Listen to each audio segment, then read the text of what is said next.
Ok, ahora sí. ¿Podrían entonces, por favor, poner que están presentes para pasar lista?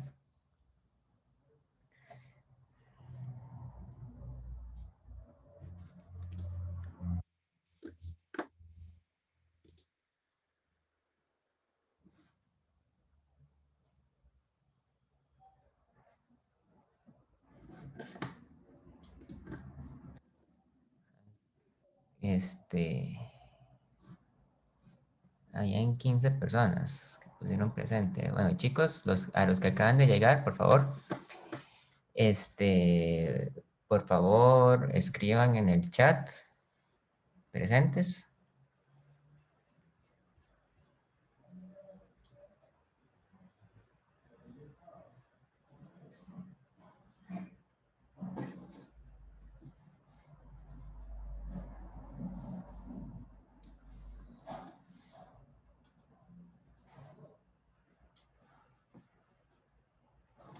Ok,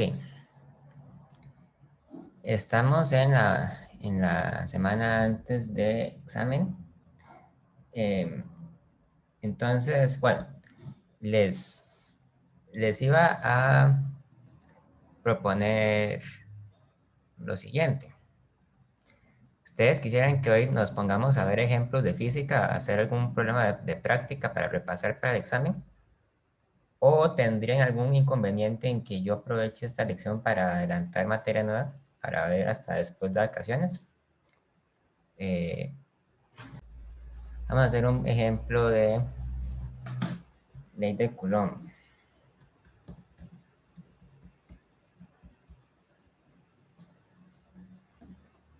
Es más, vamos a hacer un ejemplo que involucre la ley de Coulomb y que involucre campos eléctricos de una vez.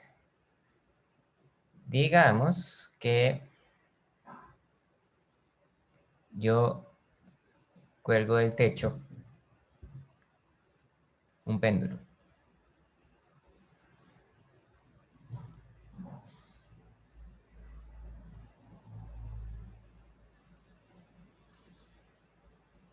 Tiene una carga eléctrica Q y una masa M.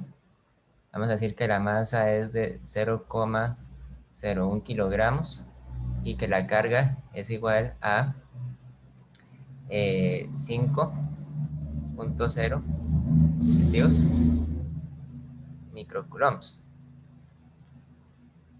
Y vamos a suponer que este péndulo permanece vertical, fijo con un ángulo de Z de 15 grados. Ok, entonces vamos a ver lo siguiente. Voy a preguntar, determine la dirección y la magnitud que debe tener un campo eléctrico para permitir que la carga eléctrica quede en la posición en la que está.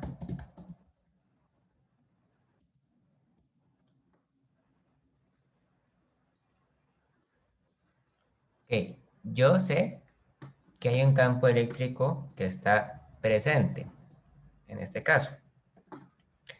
El campo eléctrico podría apuntar hacia la derecha o podría apuntar hacia la izquierda.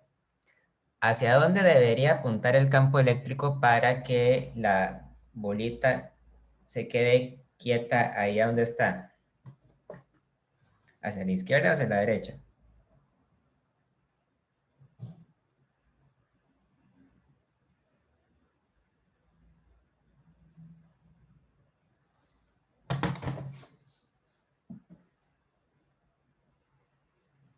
Tomen en cuenta que la bolita está experimentando su propio peso y está experimentando también una fuerza de tensión, ¿verdad? Entonces, ¿hacia dónde debe apuntar el campo eléctrico para que la bolita no se caiga, para que se quede ahí donde está?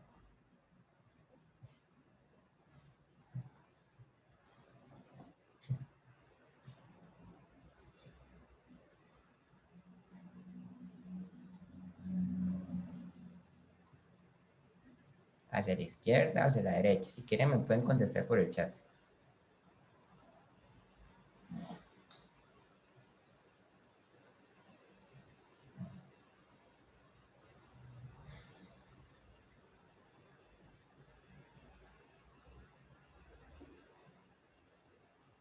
Si el campo eléctrico apunta hacia la izquierda, ¿hacia dónde siente la bola una fuerza? ¿Hacia la izquierda o hacia la derecha?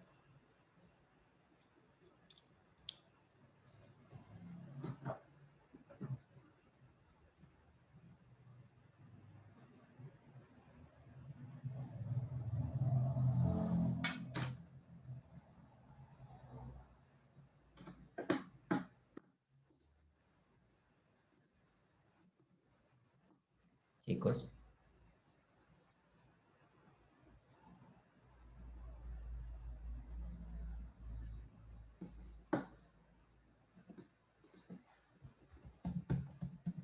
Campo debe apuntar hacia la izquierda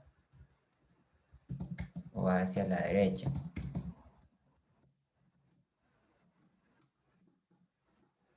¿Hacia dónde?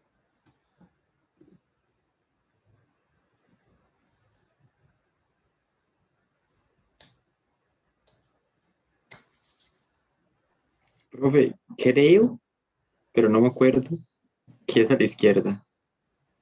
Si apunta hacia la izquierda, la fuerza que siente la bola es hacia la izquierda o hacia la derecha.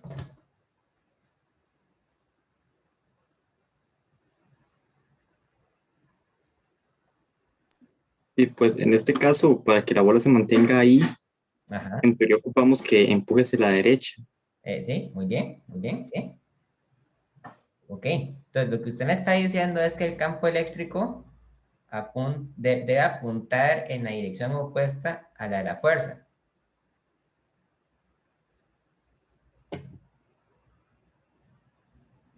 O en la misma dirección. Sería en la No, misma pues sí, dirección, lo profe. dije mal y tiene que ir a la misma dirección. Sí. Ok. No, está bien, no importa. Entonces apunta hacia la derecha, ¿verdad? Entonces vamos a eliminar esto, porque esa no es, ¿verdad? Apunta hacia la derecha. Entonces, debe apuntar hacia la derecha. Si la carga hubiera sido negativa, si la partícula hubiera tenido carga negativa, pues entonces ahí sí, ¿verdad? Ahí sí podríamos decir que la fuerza y el campo eléctrico son opuestos. Pero cuando la carga eléctrica es positiva, la fuerza y el campo eléctrico van hacia la misma dirección. Entonces, hasta ahí todo está bien, ¿verdad? Muy bien. Ahora sí, utilicemos la segunda ley de Newton para encontrar el campo eléctrico. Si el campo eléctrico va para la derecha, entonces la fuerza también va para la derecha, ¿verdad? La fuerza eléctrica. Ahora, la fuerza eléctrica es igual a la carga por el campo eléctrico. Entonces, lo que yo hago es hacer sumatoria de fuerzas en Y y en X. La sumatoria de fuerzas en Y tiene que ser igual a la masa de la carga por la aceleración, ¿verdad? Y si yo quiero que esto esté quieto, que esté en reposo, entonces la aceleración la tomo como si fuera igual a 0. La sumatoria de fuerzas incluye la componente vertical de la tensión, que se calcula entonces como tensión por el coseno de zeta, ¿verdad? Ojo que en este caso, la componente vertical sale con el coseno porque el ángulo zeta lo estoy midiendo con respecto a la vertical, no con respecto a la horizontal. Menos el peso igual a 0. Entonces, de esta ecuación yo podría deducir el valor del peso, el valor de la tensión, perdón, la tensión tendría que ser igual al peso dividido entre el coseno de zeta. Luego, aplico sumatoria de fuerzas en X e igualo a la masa por la aceleración en X, que también tiene que ser igual a 0, ¿verdad? La componente horizontal de la tensión es negativa porque va para la izquierda y se calcula como menos tensión por el seno de zeta, ¿verdad? Ven que aquí entonces la componente horizontal sale con el seno. Nuevamente, porque el ángulo zeta lo estoy midiendo con respecto a la línea vertical. Más la fuerza eléctrica, que sería carga eléctrica por campo eléctrico, igual a cero. Entonces, de ahí tenemos que el campo eléctrico tiene que ser igual a la tensión por el seno de zeta dividido entre la carga. Y como la tensión es igual a esto, entonces el campo eléctrico es igual a mg entre coseno de zeta por el seno de zeta entre q. Y ahí si ustedes quieren, utilizan la fórmula que dice que tangente de zeta es igual a seno entre coseno, ¿verdad? Entonces el campo eléctrico es igual a mg entre q por el tangente de zeta. Entonces es igual a 0.01 kilogramos por 9,8 por el tangente de 15, ahí hay que tener la calculadora en grados, ¿verdad? Dividido entre 5 por 10 a la menos 6 coulombs.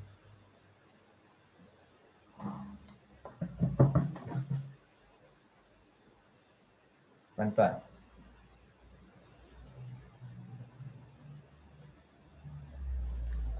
Estos son 15 grados, ¿verdad?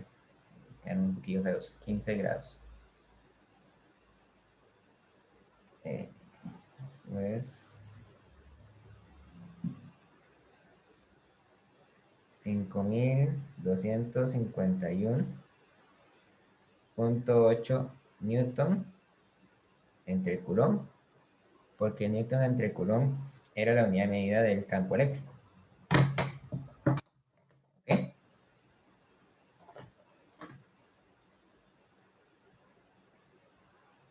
Vamos a ver. Hasta aquí todo bien. ¿Alguna duda, alguna pregunta?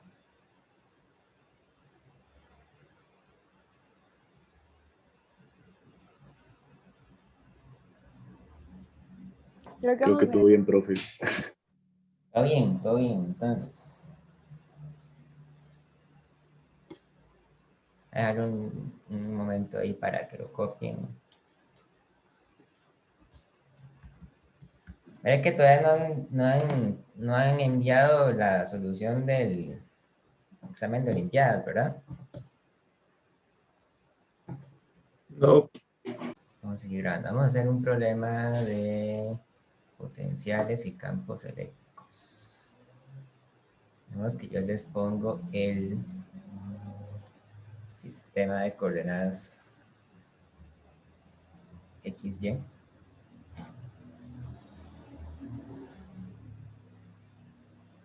Y dibujo una carga eléctrica aquí y una carga eléctrica aquí.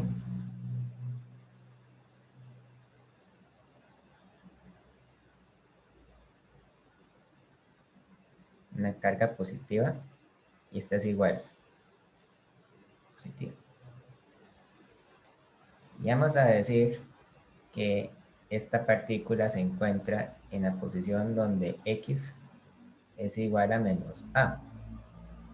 Y esta se encuentra en X igual a A positivo. O sea que ambas están a la misma distancia del eje de referencia, ¿verdad?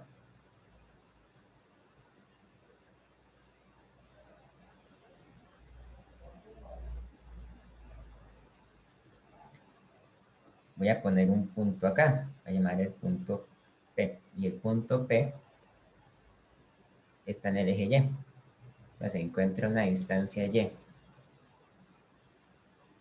Entonces la pregunta es, determine el potencial eléctrico y el campo eléctrico. Punto P.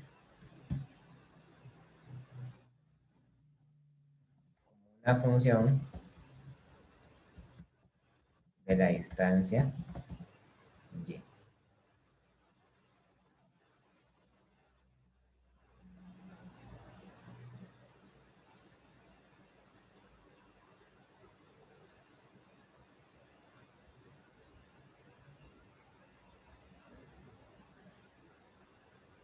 Recuerden que el potencial de una partícula puntual era la constante de Coulomb por la carga dividido entre la distancia. Entre la distancia la 1, ¿verdad? Mientras que el campo eléctrico era igual a la constante de Coulomb por la carga dividido entre la distancia al cuadrado y R techo. Ese R techo puede ser importante porque ese R techo lo que nos dice es la dirección. De hecho, bueno, calcular el campo eléctrico es un poquito más complicado que calcular el potencial, a pesar de que el potencial es lo que vimos después. Vamos a hacer primero el potencial.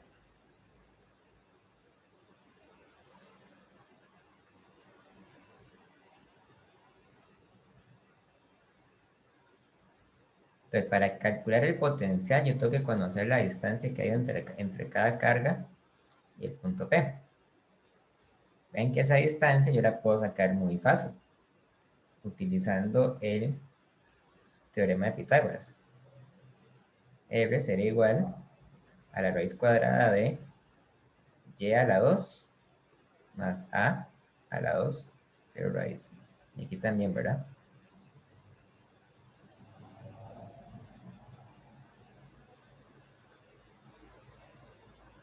Raíz cuadrada de y a la 2 más a la 2. Y cada una de las partículas tiene la misma carga eléctrica. Entonces, nada más lo que tengo que hacer es sumar los potenciales, ¿verdad?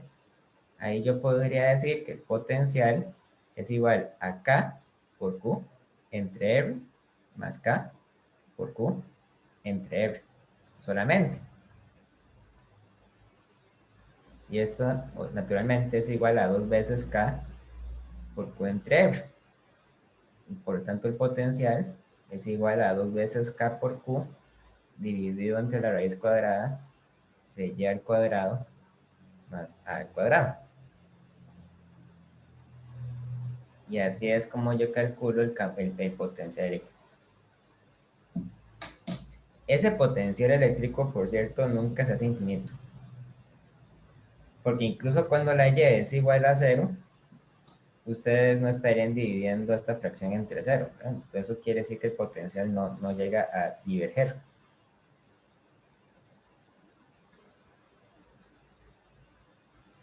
En cambio, para la parte B vamos a calcular el campo eléctrico.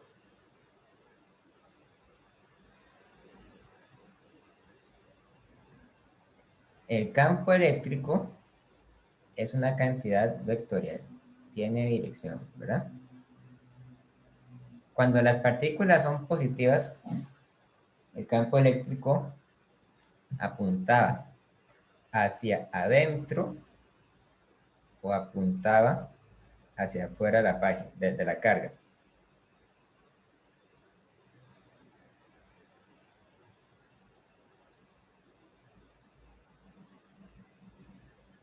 Hacia afuera.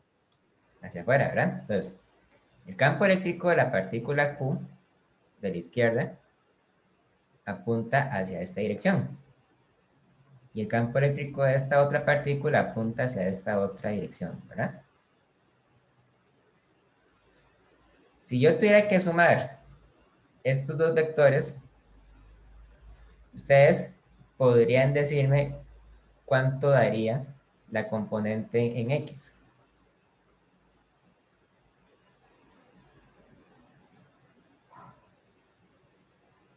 Solo con ver esto.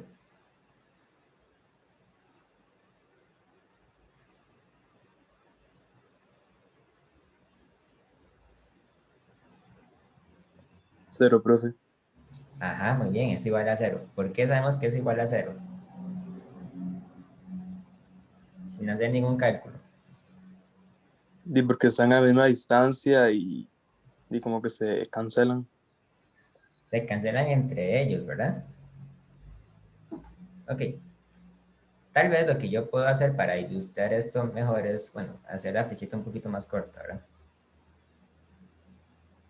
Las dos flechas son iguales, nada más que una apunta hacia la izquierda y hacia arriba, y la otra apunta hacia la derecha hacia arriba. Entonces, cuando yo sumo vectorialmente estos dos campos eléctricos, tenemos el campo 1 y el campo 2, pues la suma de los dos, ¿verdad? Apunta completamente hacia arriba. Es decir, la componente horizontal se cancela.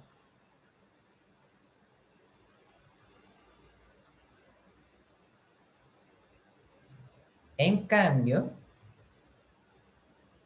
la componente vertical no es cero. Y calcular la componente vertical sé que sí implica, digamos, hacer una demostración. Entonces, la componente en el eje Y, ¿verdad? Es igual a la componente en el eje Y de la partícula 1 más la componente en el eje Y de la partícula 2. Ahora, no tenemos que olvidarnos, ¿verdad?, de que estas componentes hay que calcularlas usando trigonometría también. Yo puedo definir aquí el ángulo zeta. Voy a definir el ángulo zeta como el ángulo que se forma entre las líneas de campo eléctrico y la línea vertical. Entonces, la componente en Y del campo eléctrico 1, el que genera la partícula a la izquierda, sería igual a K por Q entre R al cuadrado por el coseno de zeta, ¿verdad? Y la del campo eléctrico 2 también. Es K por Q entre R al cuadrado por el coseno de zeta. Vean que estoy usando el coseno de zeta porque el coseno de zeta, porque zeta, ¿verdad? Se define a partir de la línea vertical. Y como son iguales, los puedo sumar, ¿verdad? Sería 2K por Q por el coseno de zeta entre R a la 2. Ahora, el problema me pedía representar esto solamente en términos de Y no en términos de zeta. Por ejemplo, zeta es una cantidad que yo me acabo de inventar, no era parte del problema.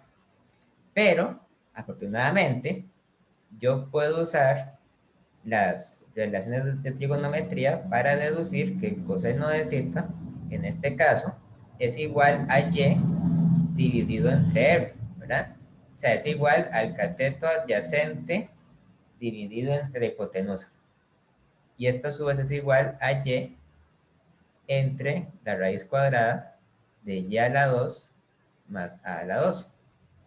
Entonces esto es igual a 2 veces k por q por y entre r a la 3, ¿verdad? ¿Ven por qué? O sea, 2k por q entre r a la 2 entre r, ¿verdad? Entonces esto es 2k por q y entre r a la 3, y esto es igual a 2k por q y entre y a la 2 más a la 2 elevado a la 3 menos. Esto aparece mucho, digamos, aparecen muchos términos que tienen un binomio elevado a la 3 medios, precisamente por esto, para sacar la componente en Y. Y, por lo tanto, el campo eléctrico sería igual a 2K por QY entre Y a la 2 más A a la 2 a la 3 medios en J.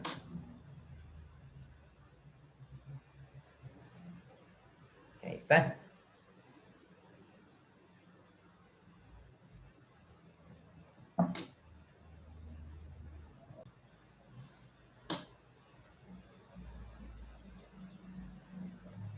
Ahí pueden contestar tranquilos, después de pausar el video. ¿Cuál tiene más resistencia, el de la izquierda o el de la derecha?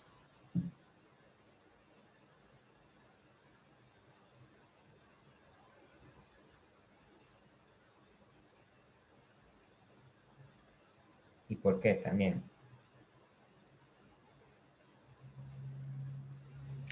Yo diría que la opción 2, porque, bueno, puede que sean iguales, Pero digamos, si rápidamente viendo la fórmula, ¿verdad?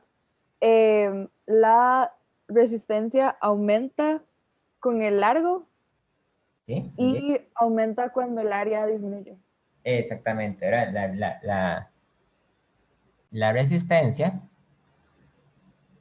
es proporcional al largo e inversamente proporcional al área, ¿verdad? Entonces, si el largo crece, crece la resistencia, pero si el área disminuye, la resistencia eh, aumenta también, sí.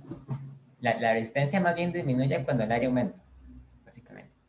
Entonces, aquí nosotros tenemos que el área transversal es 2 veces A, y aquí solo es A. Aquí tenemos que el largo es L, y aquí tenemos que el largo es igual a 2L. Entonces, la resistencia que tenemos aquí, en el caso número 1, sería igual a ρ por L entre 2A, mientras que la resistencia 2 es igual a ρ por 2L entre A. Entonces, rápidamente vemos que la resistencia 2 es igual a 4 veces la resistencia 1. O sea que la resistencia 2 es más grande que la resistencia 1. Entonces, tiene más resistencia un conductor que sea largo y delgado de la que puede tener un conductor que sea corto y ancho. La resistencia R1 se puede calcular, sería igual a 1.7 por 10 a la menos 8 ohm por metro por un metro entre 2 veces. El área es de 5 centímetros cuadrados, que es entonces 5 por 10 a la menos 4 ohms. 10 a la menos 4 metros cuadrados. Y esto es igual a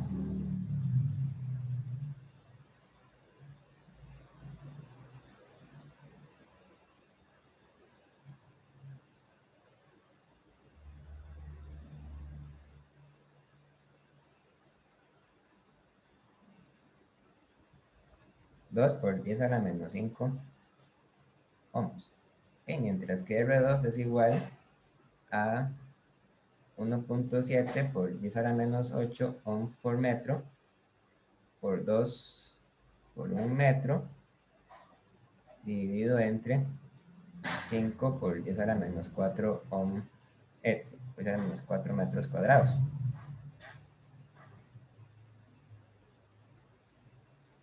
Y eso es igual a 7 por 10 a la menos 5 ohms.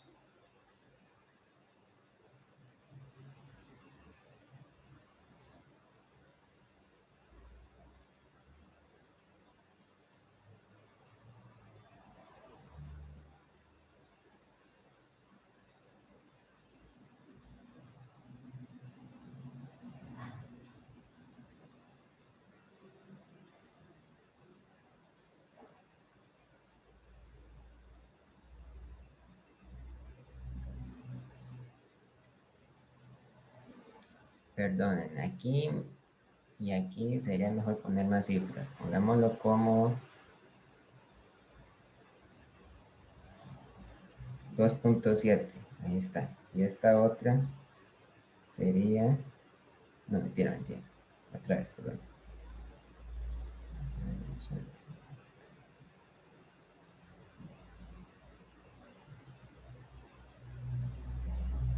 1.7.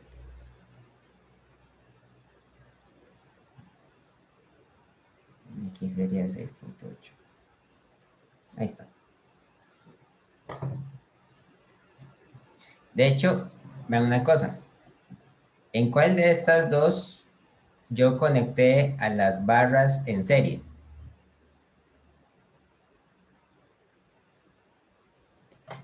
¿En el de la izquierda o de la derecha? El de La la derecha. derecha, La derecha, ¿verdad? Y en paralelo, ¿cuáles son? la izquierda. Izquierda, ¿verdad? Entonces vean, cuando yo las pongo en serie, la resistencia se hace más grande. Y cuando las pongo en paralelo, se hace más pequeña. Y usted puede explicar utilizando la fórmula de la resistividad. También es otra forma de demostrarlo.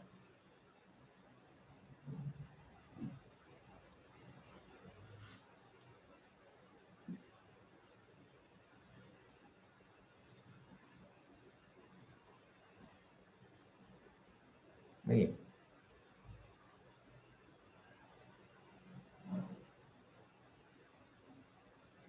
Vamos a considerar los siguientes circuitos.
Vamos a ver. ¿En cuál de estos dos circuitos hay un corto eléctrico?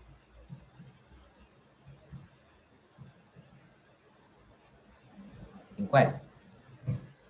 Independientemente del valor que tengan las resistencias y los potenciales.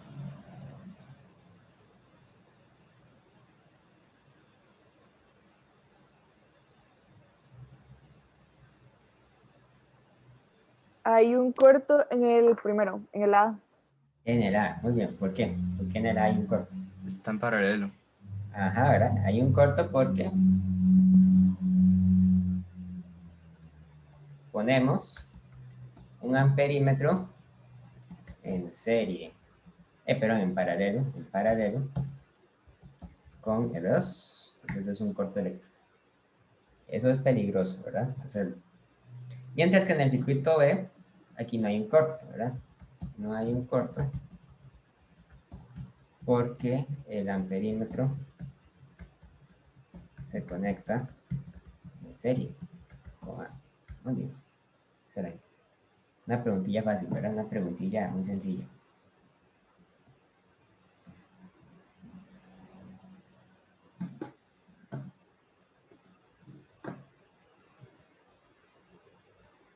Vamos a hacer otro problema de circuitos.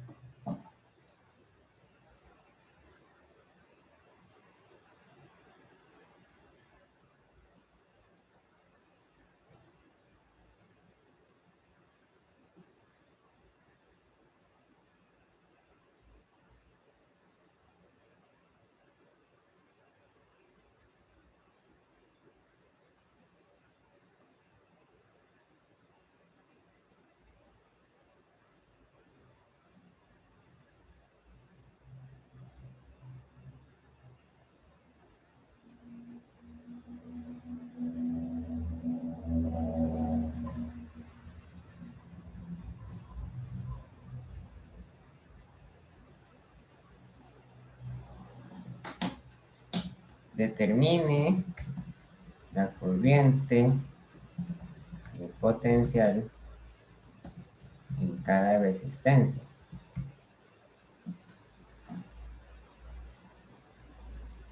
Usando los siguientes datos. Vemos que R1 es igual a 10 ohms, R2 es igual a 20, R3 30, R4 40 y V, así que son 100 volts. Ok, vamos a hacer esto de dos formas distintas. Vamos a hacerlo usando las leyes de Kirchhoff y vamos a hacerlo usando distancias equivalentes. Hagámoslo primero usando Rs equivalentes. Primero sacamos las resistencias equivalentes. Ok. Recuerden que un primer paso que siempre es importante dar de primero es dibujar los nodos. Porque los nodos son los que nos dicen cuáles están en serie y cuáles están en paralelo. Entonces, vean qué interesante este circuito de acá. Aquí yo tengo un nodo, voy a llamar el nodo N1. Y aquí tengo esto, tengo un cable, tengo cable, tengo cable, cable, cable, cable, cable, cable, cable, cable, cable, cable, cable, cable, cable, cable. Entonces, todo esto que está aquí es otro nodo, el nodo N2. Finalmente, esto que está acá es otro nodo, ¿verdad?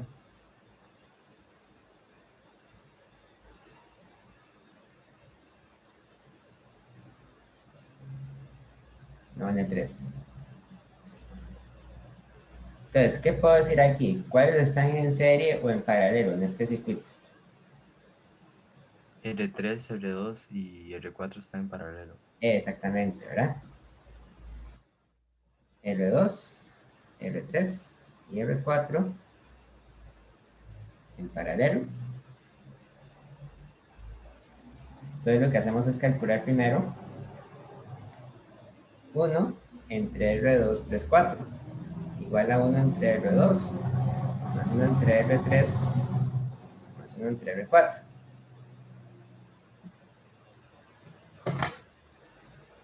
Y eso es 1 entre 20 más 1 entre 30 más 1 entre 40.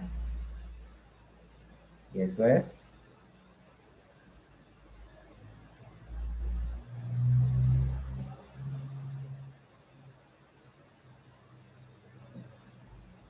bueno, eso es 3 entre 120 ohms, ¿verdad?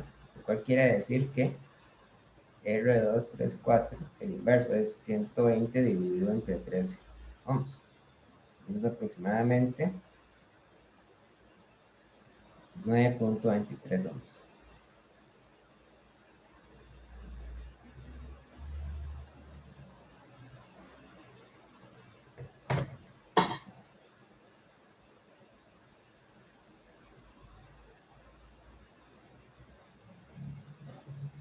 Así que en el siguiente circuito lo que hacemos es que sustituimos esto por una única resistencia. Hay uno, tal vez, digamos, se podría confundir un poco porque tal vez no quede muy claro cómo es que debería quedar el circuito, ¿verdad?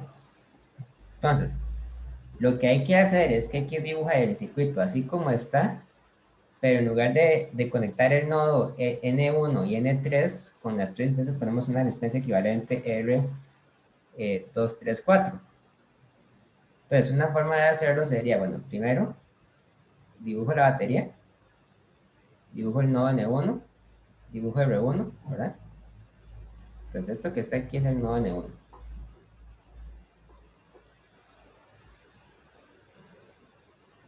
Después aquí continúo.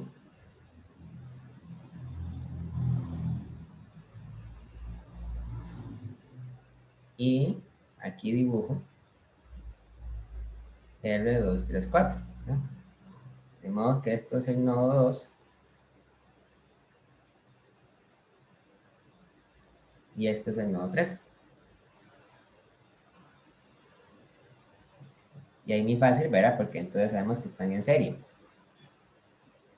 Vamos a calcular R1, 2, 3, 4 como R1 más R2, 3, 4. Serían 10 ohms más esto que era en 9.23, ¿verdad? 19.23 ohms.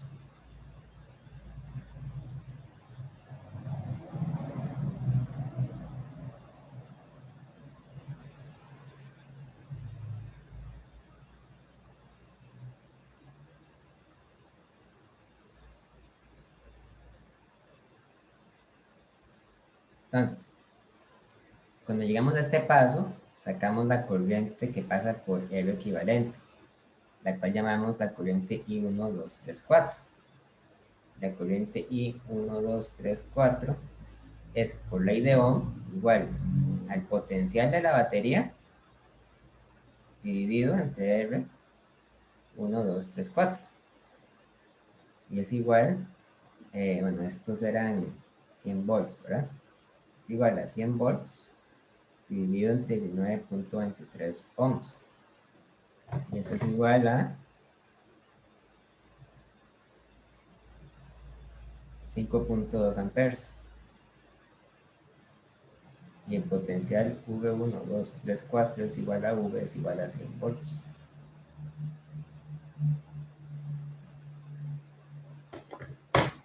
Bueno, y a partir de ese punto lo que queda por hacer es devolverse.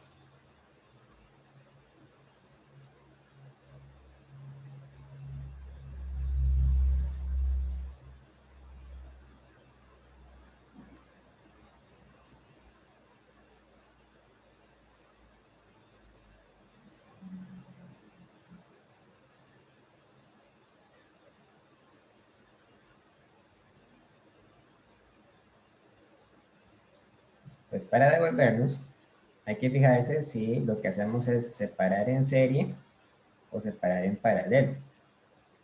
Por ejemplo, cuando yo voy del paso final al paso anterior, cuando voy para acá, lo que hago es separar R1 y R234, ¿verdad? Los separo y están en serie. Entonces, cada uno de ellos va a transportar una corriente. Aquí está la corriente I1 y aquí está la corriente I234. Y cada uno de ellos va a tener un potencial, el potencial V1 y el potencial V234. Pues como están en serie, la corriente I1 es igual a la corriente I234 y a su vez es igual a la corriente I1234 y es igual entonces a 5.2 amperes. Y para sacar los potenciales usamos la ley de Ohm. Potencial 1 es la corriente I1 por R1. Es 5.2 amperes por 10 ohms es igual a 52 volts. Y el potencial V234 es igual a la corriente I1, 2, 3, perdón, la corriente 234 por el R234, que es igual a 5.2 amperes por 9.23 ohms. Y es igual a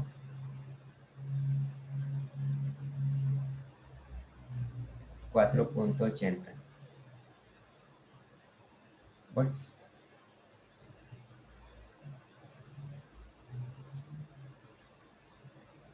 No, mentira, 48 volts. 48.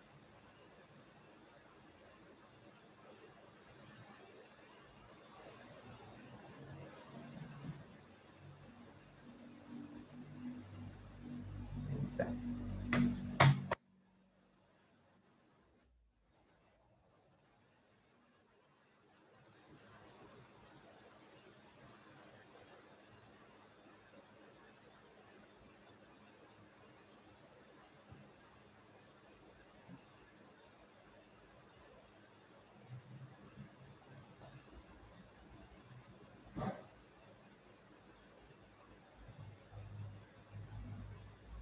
Y luego nos volvemos a la página anterior, ¿verdad? Pero aquí separamos en paralelo. Cuando separo en paralelo, lo que conservo son los potenciales. Entonces, el potencial V2 es igual al potencial V3, es igual al potencial V4 y es igual a V234. Y eso era igual a 48 volts.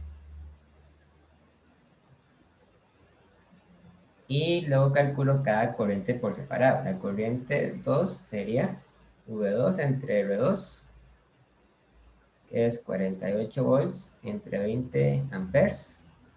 No, entre 20 ohms, perdón. Y eso es igual a 2.4 amperes. La corriente I3 es V3 entre R3, 48 volts entre 30 ohms.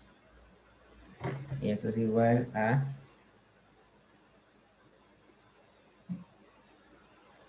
1.6 amperes. Y la corriente 4 es igual a V4 entre R4, 48 volts entre 40 ohms. Y eso es igual a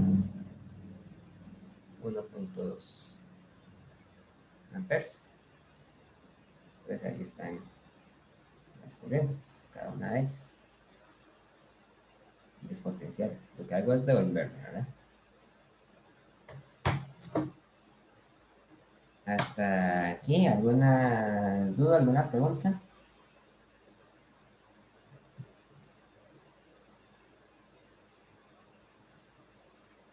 No, profe, pero me da un momento para copiar, ¿verdad? Claro.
Ya.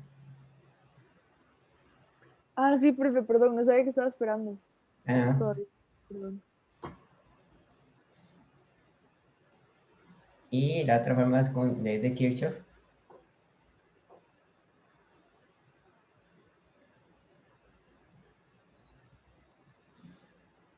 Bueno, R, 2, 3, 4.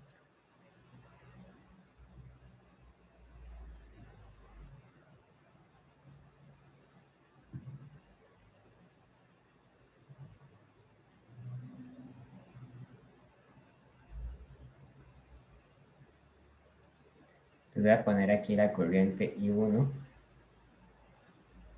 En esta dirección voy a poner la corriente I2. Aquí voy a poner la corriente I3 y a la corriente I4. Entonces, por ley de nodos, simplemente tenemos que I1 es igual a I2 más I3 más I4. Esa es la primera ecuación.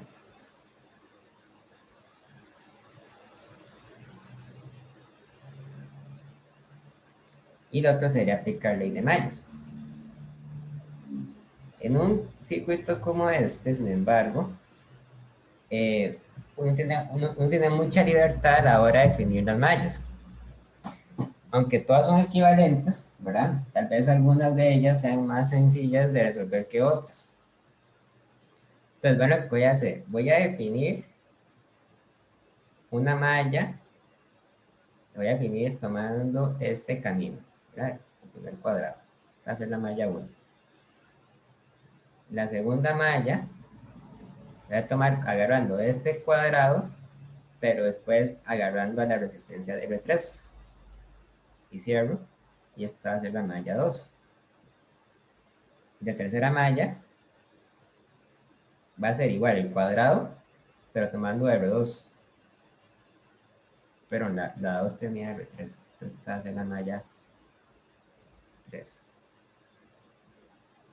Ok. Y todas van a ser en la dirección de las agujas del reloj. Entonces, cuando yo llego y agarro la malla 1, la ecuación que me queda es el potencial de la batería, ¿verdad? Menos la corriente 1 por R1, porque en este caso la corriente va para la derecha y la malla va para la derecha. Y llegamos a R4 y aquí la corriente y la malla van para abajo, entonces sería menos I4 por R4 igual a 0.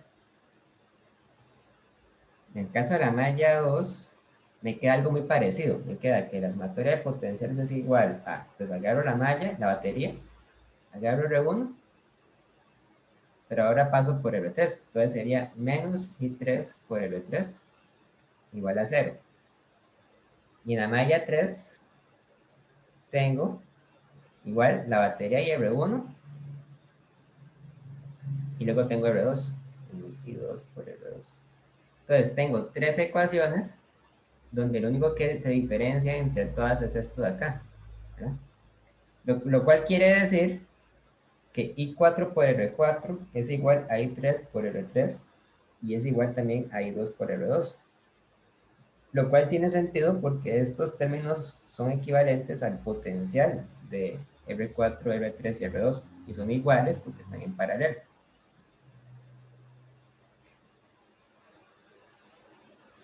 Ahora, lo que yo puedo hacer, ¿verdad?, es agarrar esto y despejar cada corriente en términos de I1. I4 es igual a V menos I1 por R1 entre R4. I5 es igual a V menos I1 por R1 I5, no, I3, I3 entre R3. E I2 es igual a V menos I2 por menos I1 por R1 entre R2.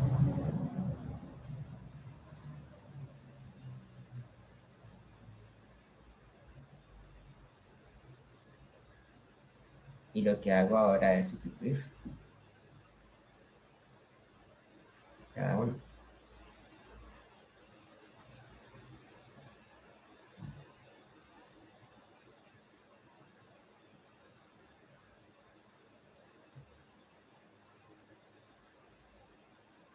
Tendría I1 igual a I2 más I3 más I4. Y esto es igual a decir que I1 es igual a V menos I1 por R1 entre R2 más V menos I1 por R1 entre R3 más V menos I1 por R1 entre R4. Paso los I1 al lado izquierdo, entonces tengo I1 por 1 más R1 entre R2 más R1 entre R3 más R1 entre R4 es igual a V entre R2 más V entre R3 más V entre R4. Y por último tengo que I1 es igual, entonces, V entre R2 más V entre R3 más V entre R4, todo dividido entre 1 más R1 entre R2 más R1 entre R3 más R1 entre R4. Y ahí debería estar, ¿verdad? Ahí debería haber el mismo que me dio antes. Y 1 es igual, entonces, a 100 volts entre 20 ohms más 100 volts entre 30 ohms más 100 volts entre 40 ohms y todo dividido entre 1 más 10 entre 20 más 10 entre 30 más 10 entre 40.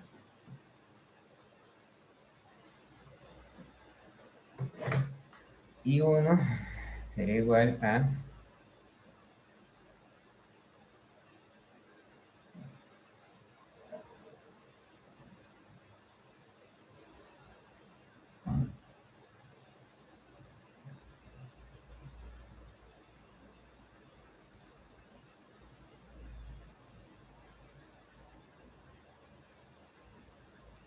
5.2 amperes, tal y como me dio antes.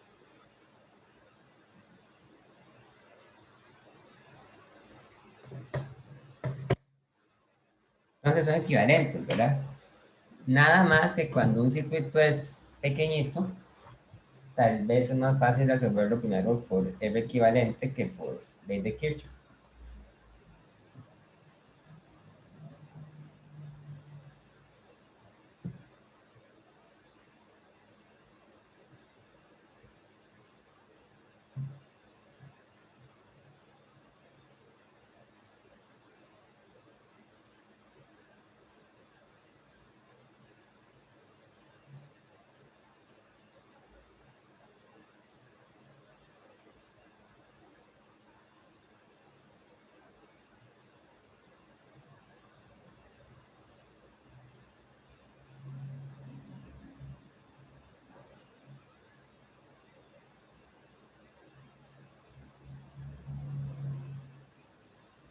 Bien.